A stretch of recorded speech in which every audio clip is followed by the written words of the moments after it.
So I was born and raised in Brazil to a Japanese family. So I have a few perspectives on different cultures. And one of them was back in the days when I went to Japan.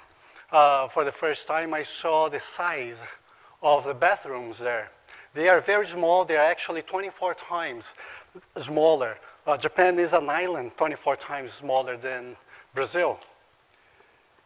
And that's the reason probably why bathrooms are so small. But my grandma was telling me the reason why they have this little faucet, if you can see, right behind the tank, the toilet tank, before the water gets into the tank, gives you the opportunity to wash your hands with that water that's going to fill the tank.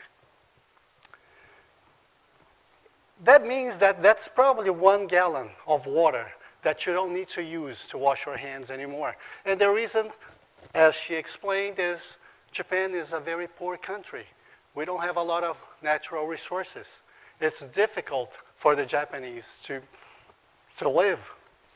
But fast forward, when Japan was was richer, in 1996, that's the situation there. As you can see, there is still that faucet that lets you conserve water. Use that 1 gallon to wash it. And the difference, you see the toilet seat now is digital. It's electronic. Sometimes it has a lot of other things. It does a lot of things you cannot even imagine. But now, one thing interesting, if you look at the today's picture, they are still selling that same type of toilet, brand new, 2018 model, and they still conserve water. Why do they do that? Are they still in needs to conserve water and to save that? I don't know how much money that is. Probably not, because if you go to a store, you will see several different toilet seats, some of them costing $1,000 or over $1,000.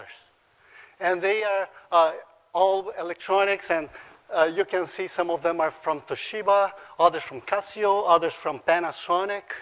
Why would those high-tech companies, top-of-the-line companies, but they make computers, why would they go into that business? Some people would say it's a crappy business. Why do they go to, do that? Well, at least for 2 reasons. Number 1,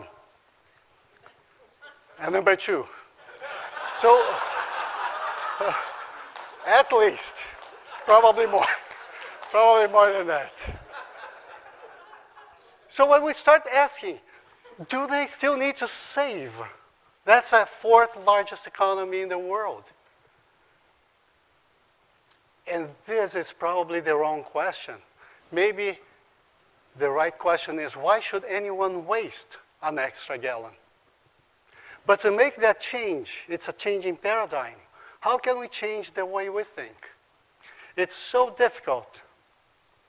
But that answer is probably the same answer that will answer why lean fails so often, or the top 10 reasons why lean transformation fails, or why lean manufacturing fails, and you see articles after articles about why it fails. LDI published something recently that was a compilation. It was a very good summary of what that is. And that all goes back into people, how to develop people. It's all about people. You probably remember the Brinks presentation this morning. It's all about people.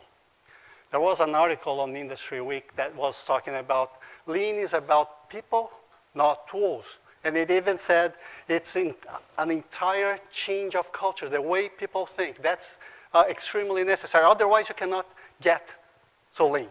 And that is probably the reason why it's so difficult for us to change the way we think.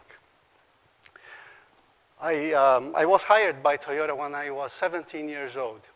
So fresh off high school, and I had an internship with them.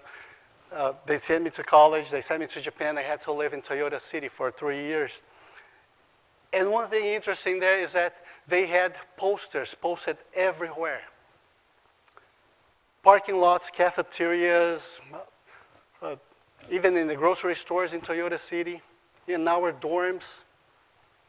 And it said, before my Kaizen, I had to type 6 digits. After my Kaizen, I found a way to type only 4 and still get the same result. Effects of my Kaizen, and it lists down there in green. It's less waste of processing, motion, and less correction, because I'm not going to be making mistakes in 2 different opportunities. So they can save 1 second. 1 second? Why would a company that's $300 billion in annual revenue, almost there, why would they need to save 1 second? Would anybody do that here? But does anybody see why they do that? Does that make sense? Yes, everybody thinks, yes, it does. But if you ask, do you do that? How many can raise their hands? Well, I don't do it. Yeah, it makes sense for Toyota. People call that hypocrisy, or there's a name for that. We think it's good, but I don't do it. Maybe the question would have to be, why would any company at all, regardless of their sizes, would need to spend an extra second? And that was several years ago, over 30 years ago when I lived there. But last year when I went to Toyota, when I went to Japan, Ishigaki-san was, Toyota Sensei was explaining to us that Toyota had these envelopes from suppliers, and they would use those envelopes to do internal mail, all the way for months and months until they get useless, until they cannot use them anymore, and then they throw them out. And a lot of people ask the same question, but why would a $300 billion company would need to save a penny? Well, the right question is, why would any company need to spend 1 extra penny, regardless of their sizes? But how can you make people, especially in countries, rich countries like the US, how can you make people change the way they think? And so you can create that burning platform. Such a prosperous country. The US will never be in that situation. Well, we have to develop those people to think differently. And right now we are probably thinking, but how to develop people? And I think the answer, if you're really asking that question and you're seeking for an answer, you came to the right place. Thank you very much.